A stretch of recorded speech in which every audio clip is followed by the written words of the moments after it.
आपने कई फिल्मों में देखा होगा कि कई सालों बाद बिछड़ा हुआ एक बेटा बड़ा होकर अपने पिता की तलाश में निकलता है।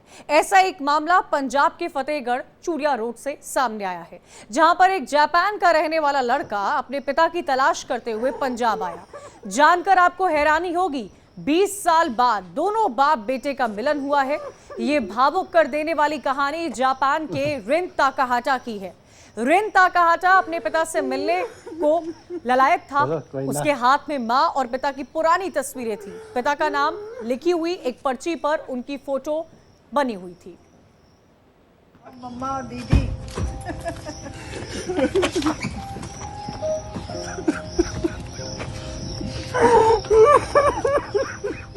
ये एक बिछड़े हुए पिता का अपने बेटे से मिलन है।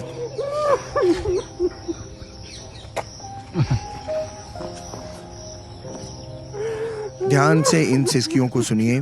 इनमें आपको एक पिता के 20 साल के खामोश इंतजार की आवाज सुनाई देगी।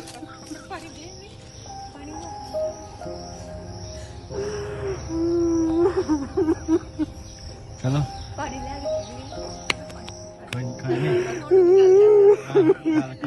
और सुनाई देगा अपने पिता को खोजते हुए 7 समंदर पार से एक बेटे के सफर का संघर्ष। चलो कोई देखो किया 45 बरस के सुखपाल की जुबान जैसे हलक में अटक गई है। चलो कोई ना। रोने की बस एक आवाज उनके गले से आ रही है। उनके पास बोलचाल की कोई भाषा नहीं है। चलो कोई नहीं। कोई नहीं।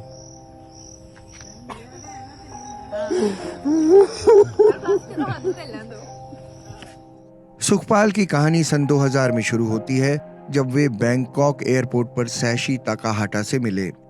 सैशी को भारत घूमने आना था और सुखपाल जापान से वापस भारत आ रहे थे। दोनों में दोस्ती हुई, जो बाद में परवान चढ़ी और फिर शादी में तब्दील हो गई। साल भर बाद बेटे का जन्म हुआ, लेकिन सुखपाल और सैशी में दूरियां बढ़ने लगीं। आखिरकार दोनों ने अलग होने का फैसला किया और सुखपाल बेटे के जन्म के 1 बरस के भीतर ही वापस भारत आ गए। सुखपाल वापस तो आ गए, दूसरी शादी भी कर ली, लेकिन बेटे की याद में घुलते रहे। पत्नी से जब अपना दुख साझा किया तो उसने भी सुखपाल का हौसला बढ़ाया और कहा कि एक दिन उसकी मुलाकात उसके बेटे से जरूर होगी। ਤੇ ਮੈਨੂੰ ਮੈਰਿਜ ਬਾਰੇ ਦੱਸਿਆ ਸੀ ਕਿ ਇਹਨਾਂ ਦੀ ਮੈਰਿਜ ਹੋਈ ਹੈ, ਬਟ ਮੈਨੂੰ ਇਹ ਨਹੀਂ ਸੀ ਪਤਾ ਕਿ ਇਹਨਾਂ ਦਾ ਬੇਟਾ ਵੀ ਆ। ਇਹ ਫਿਰ ਹੌਲੀ ਹੌਲੀ ਜਦੋਂ ਇਹਨਾਂ ਨੇ ਮੈਂ ਇਹਨਾਂ ਨੂੰ ਪੁੱਛਿਆ, ਇਹ ਮਤਲਬ ਕਿ ਟੈਨਸ਼ਨ ਲੈਂਦੇ ਸੀ, ਕੋਸ਼ਿਸ਼ ਪਾਉਂਦੇ ਸੀ ਮੇਰੇ ਕੋਲ, ਤੇ ਮੈਂ ਇਹਨਾਂ ਨੂੰ ਪੁੱਛਿਆ ਤੇ ਕਹਿੰਦੇ ਕਿ ਮੇਰਾ ਇੱਕ ਬੇਟਾ ਸੀ ਜਾਪਾਨ। ਫਿਰ ਮਤਲਬ ਉਸ ਤੋਂ ਬਾਅਦ ਮੈਂ ਹੌਲੀ ਹੌਲੀ ਅਰਦਾਸਾਂ ਕਰਨੀਆਂ ਸ਼ੁਰੂ ਕੀਤੀਆਂ ਕਿ ਇਹ ਟੈਨਸ਼ਨ ਲੈਂਦੇ ਸੀ ਕਿ ਬੇਟਾ ਸਾਡਾ ਵਾਪਸ ਆ ਜੇ। ਤੇ ਅਚਾਨਕ ਰੱਖੜੀ ਵਾਲੇ ਦਿਨ ਇੱਕ ਇਸ ਤਰ੍ਹਾਂ ਦਾ ਚਮਤਕਾਰ ਹੀ ਹੋਇਆ ਕਿ ਸਾਨੂੰ ਇਹ बेटा वापस मिलिया तो बड़ी खुशी हुई है। बेटे लिन को पिता को खोजने की धुन तब सवार हुई जब अपने कॉलेज के एक असाइनमेंट में उसे फैमिली ट्री बनाने को मिला। वो अपनी माँ की तरफ के सभी रिश्तेदारों को तो जानता था, पिता के परिवार के किसी भी सदस्य को नहीं जानता था। फिर क्या था, पिता को खोजने निकला लिन अमृतसर आ पहुंचा।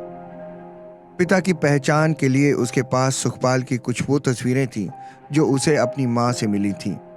लिन इन्हीं तस्वीरों को हर गली और नुक्कड़ पर लोगों को दिखाता था और पूछता था कि क्या वे इस शख्स को जानते हैं। उसे पता था कि उसकी ये तलाश लंबी हो सकती है, लेकिन इसके अलावा उसके पास कोई दूसरा रास्ता भी नहीं था। आखिर मेहनत रंग लाई और एक दिन पास के गांव के किसी व्यक्ति ने सुखपाल के किसी दोस्त को उस फोटो में पहचान लिया। बेटे की तलाश को आखिर एक मंजिल मिली और लिन को उस घर का पता मिल गया जो उसके पिता का था। कोई ना।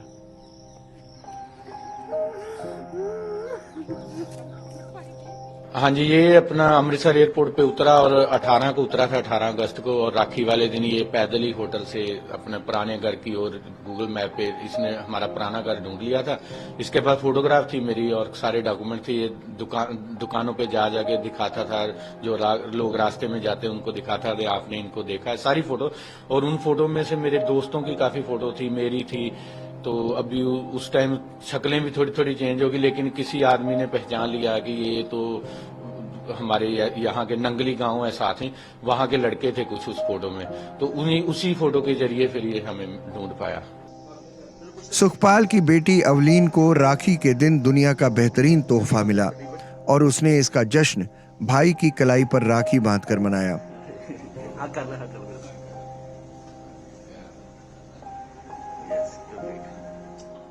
बाप बेटे की रुला देने वाली ये कहानी आपने सुनी, कोई ना। लेकिन इस मार्मिक कहानी में उस माँ को न भूलिएगा जो कहती है कि बेशक ये उसकी कोख से नहीं जन्मा है, लेकिन बेटा उसी का है। बड़ा खुश है कि मेरा दिल नहीं करता कि हुणे वापस जावे।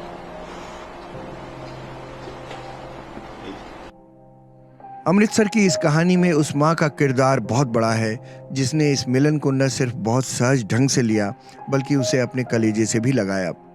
जापान की एक माँ ने अपने बेटे को भारत जाने दिया, ये सोचकर कि वो अब वयस्क है और उसे अपने पिता से मिलने का पूरा हक है। 6000 किलोमीटर दूर पंजाब की भी एक माँ सोचती है कि उसके पति को अपने बेटे से मिलने का पूरा हक है। पर मैनू हुण बेटे नूं वेख के बड़ी खुशी है। मैं नहीं चाहती कि वो वापस जाए। मैनू लगता ही नहीं कि ये बेटा मतलब किसी एदी मदर कोई होर है। मैं चाहती हूँ कि बेटा मेरे कोल ही रहे। लेकिन ऐसा नहीं है कि एक पिता को बेटा मिला और बेटे को उसका पिता। इसके अलावा ये कहानी दो माँओं की एक मिसाल की भी है, ममता और सहजता की मिसाल।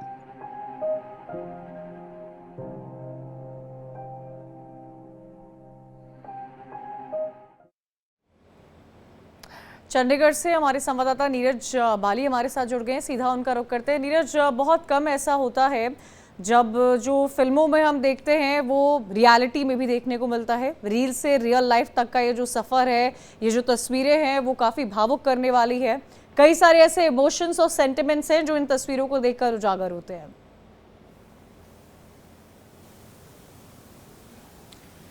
जी बिल्कुल, देखिए जिस तरह से रिन, साची, गुरविंदर कौर और सुखपाल की इस कहानी को इको आ रहा, थोड़ा ठीक करवा दीजिए।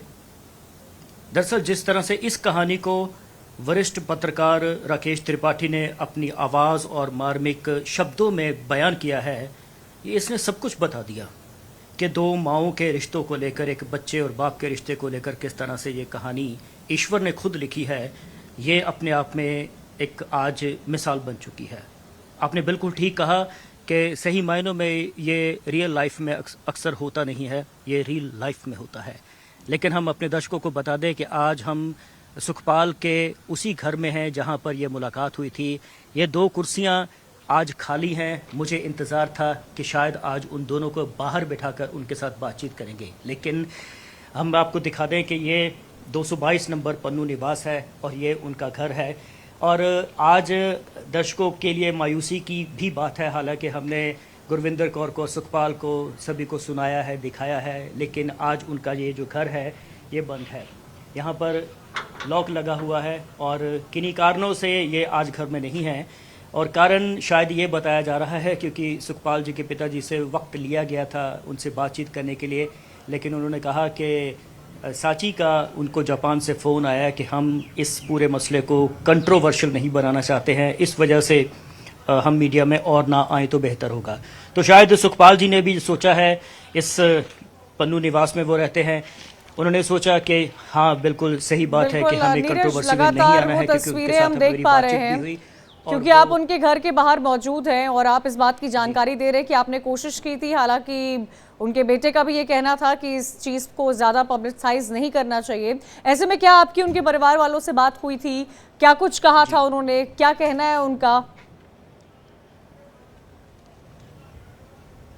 जी बिल्कुल, उनके परिवार वालों से हमारी कल ही बात हुई थी। उनसे समय मांगा गया था कि हम उनको लाइव बिठाना चाहते हैं यहाँ पर, लेकिन इत्तेफाक से जैसा मैंने बताया कि साची का उनको जापान से फ़ोन आया कि हम इस पूरे इशू को और ज़्यादा नहीं बढ़ाना चाहते हैं। हो सकता है कि निजी उनके कुछ कारण हो, इसी वजह से शायद उन्होंने मना कर दिया और वो अपने घर से किसी और जगह चले गए। और हम अपने दर्शकों को ये भी बता दें कि हालांकि रिन ने यहाँ पर कुछ दिन और व्यतीत करने थे, लेकिन जब उनकी माँ का साची का फ़ोन आ गया जापान से